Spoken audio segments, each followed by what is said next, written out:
Today on the 17th of April, we'll be starting a new chapter in mathematics, Introduction to Euclid Geometry. This is class 9th NCERT. We have already completed polynomials and number systems.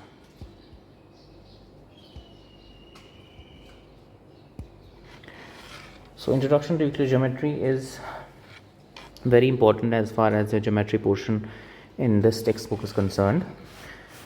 तो इसमें आपको basic geometry के पता चलेंगे. So let's start.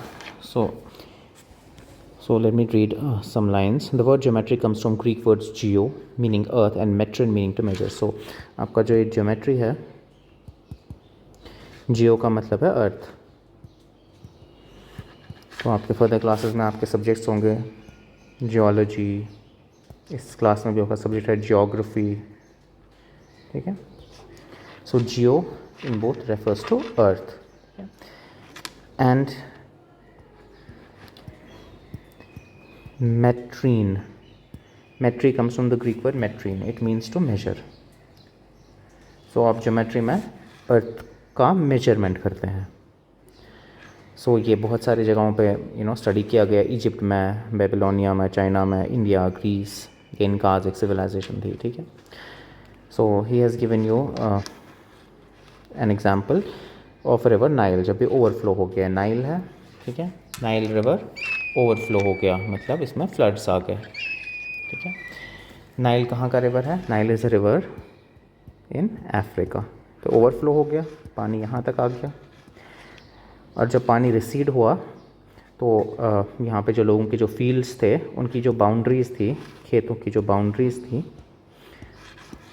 So we can have it in different colour. यहाँ पे लोगों के ज़मीनें हैं, ये और ये बाउंड्रीज़ हैं. तो उनकी बाउंड्रीज़ ही वाइप आउट हो गई. अब पता करना था कि बाउंड्रीज़ कहाँ से हम वापस लाएंगे. So they used, Egyptians developed a number of techniques for calculating areas. तो उन्होंने एरिया निकालने के लिए कुछ टेक्निक्स यूज़ किए. ठीक है.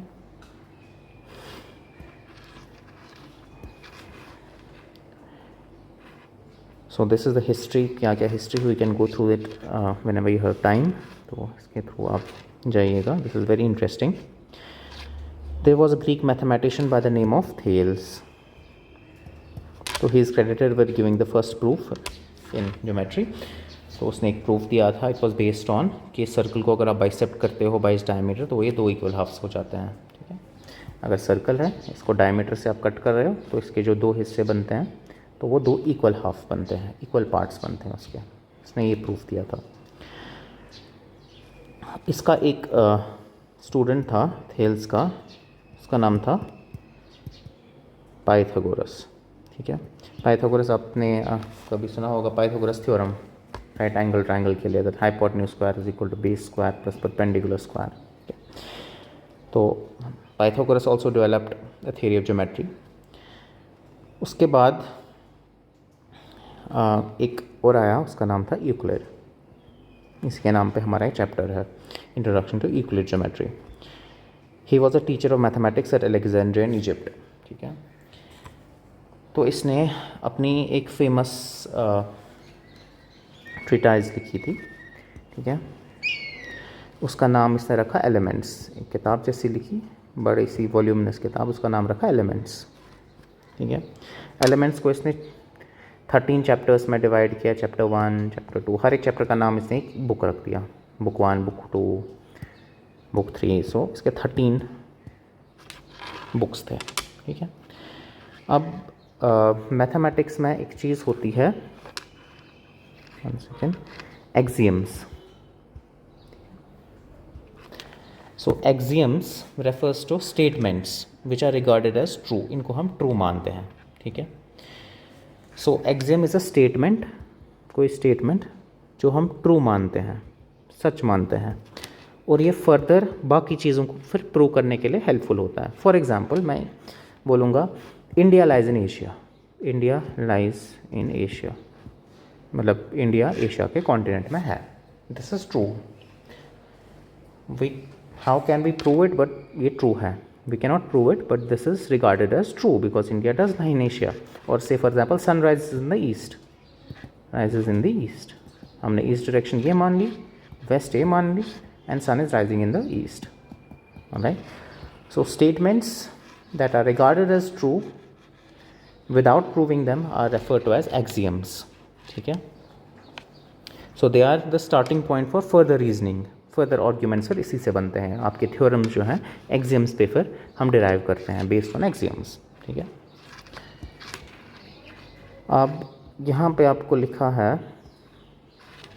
अ ग्रीक मैथमेटिशियन यूक्लिड्स टाइम, तो सॉलिड सरफेस एरियाज हैं आपके। ठीक है, तो यूक्लिड ने कुछ डेफिनेशंस दिए। ठीक है, अपनी बुक 1 में, बुक 1 जो थी एलिमेंट्स की, उसमें उसने कुछ डेफिनेशंस दिए। उसने डेफिनेशंस दिए पॉइंट के, लाइन के, straight line surface, plane surface. ठीक है, a point is that which has no part.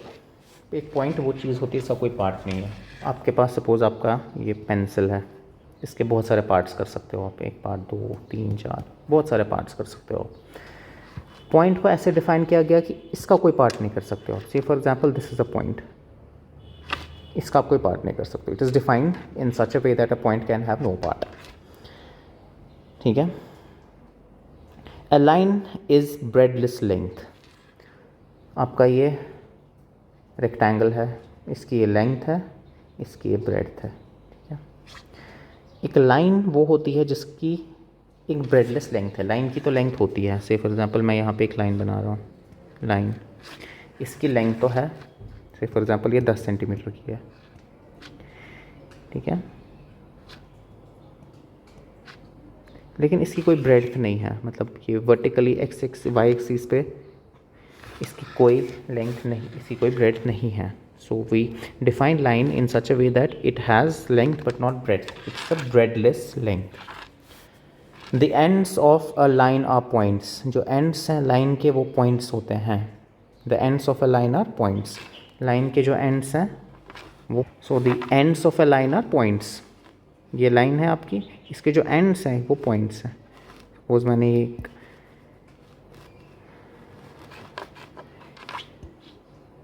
एक लाइन बनाई, तो इसके जो एंड्स हैं वो पॉइंट्स हैं। ठीक है, P1 नाम रख दिया मैंने, P2 नाम रख दिया।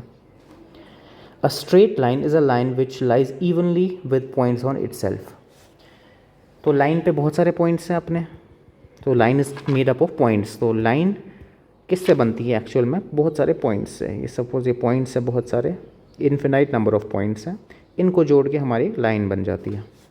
ठीक है, एक स्ट्रेट लाइन वो लाइन होती है which lies evenly with points on itself. वो इवनली लाई करती है, मतलब ये जैसे लाइंस पॉइंट्स हैं, ये स्ट्रेट में है, ये पॉइंट्स, ठीक है, सीध में है, इवनली लाई करेगी एक लाइन, ऊपर नहीं नीचे नहीं, बल्कि इवनली, ना ही ऊपर ना ही नीचे।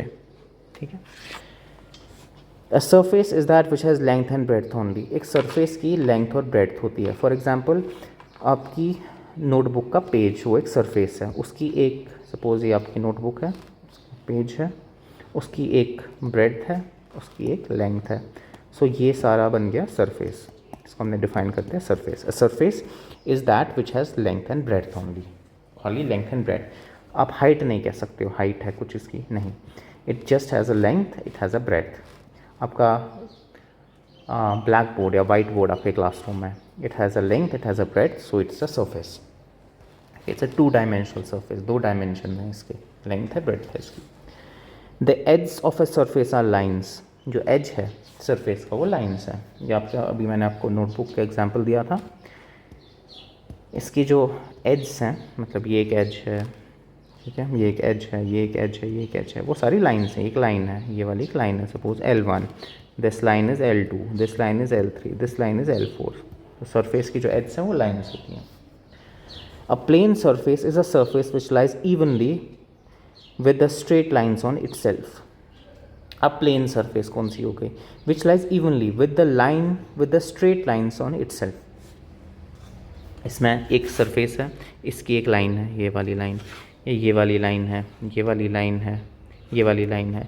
तो प्लेन सरफेस वो होती है जो इवनली लाई करता है with straight lines on itself. मतलब अगर आप 3D में देखोगे ये ऊपर नहीं होगा, अगर ये ऊपर हो गया, इसको नहीं इंक्लूड करेगा इस वाले लाइन को, then it's not a plane surface. तो प्लेन सरफेस पे जो भी सपोज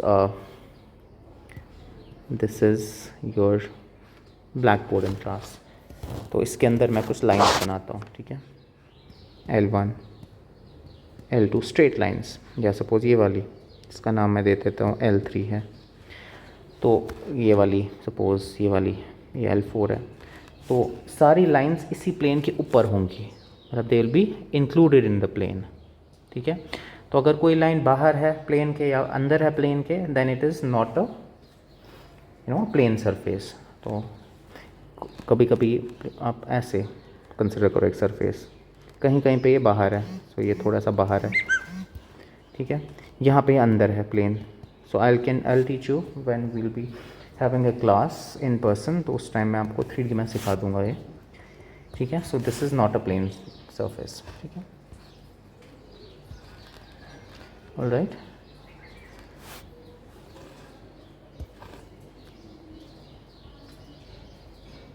तो यहाँ पे लिखा है अनडिफाइंड होती हैं चीज़ें, से फॉर एग्जांपल आपका ये अनडिफाइंड था, पॉइंट आपने कैसे प्रूव किया, कुछ चीज़ें अनडिफाइंड होती हैं मैथमेटिक्स में, ठीक है। In this, so I'll read from this. In this definition, a part needs to be defined. Suppose we define a part to be one that occupies the area, ठीक है। यहाँ पे हमने लिखा point is that which has no part। अब भाई part क्या होता है, कोई बोलेगा part क्या है, there are some things that don't have a definition, ठीक है। So to define one thing, you need to define many other things। तो आपको अगर एक चीज़ को define करना है, suppose आपने part को define कर लिया, part को आपने define कर लिया with the help of a say for example particle, या for example if we take the help of physics है, आपने डिफ़ाइन कर लिया, आपको डिफ़ाइन करना है atom. Atom is an entity which is composed of protons, neutrons and electrons, alright. फिर आपको प्रोटॉन्स भी डिफ़ाइन करना है। अगर आपने प्रोटॉन्स डिफ़ाइन किया, मे बी आपने बोला इसमें पॉजिट्रॉन्स होते हैं और एक पार्टिकल होते हैं, फिर आपको पॉजिट्रॉन को भी डिफ़ाइन करना है। So to define one thing you have to define many other things. सो एक स्टेज आता है जिस स्टेज पे आपको एक चीज़ को you have, it is undefined, that thing is undefined, ठीक है, ऑलराइट। सो इसी का नाम इसने दे दिया है यहाँ पे एक्सियम्स, ठीक है, these are common notions. Say for example यहाँ पे लिखा है यूक्लिड्स के axioms, things which are equal to the same thing are equal to one another. Axiom है दो चीज़ें, सपोज़ ये एक पेन, ये सपोज़ एक लाइन है, ये इस लाइन के इक्वल है, suppose L1 is equal to L2, L1 मैं लिखता हूँ इज़ इक्वल टू L2, ठीक है, ये दोनों 5-5 सेंटीमीटर्स के हैं। But L1 is also equal to L3, L1 मैं लिखता हूँ इक्वल टू L3 है, ये भी 5 centimetre. So from this we can say that L2 is also equal to L3। So ये आप यूक्लिड के एक्सियम्स हैं, दीज आर वेरी इजी, तो ये आप पढ़ोगे 7 एक्सियम्स, ठीक है, ये समझोगे। So we will continue in the next class.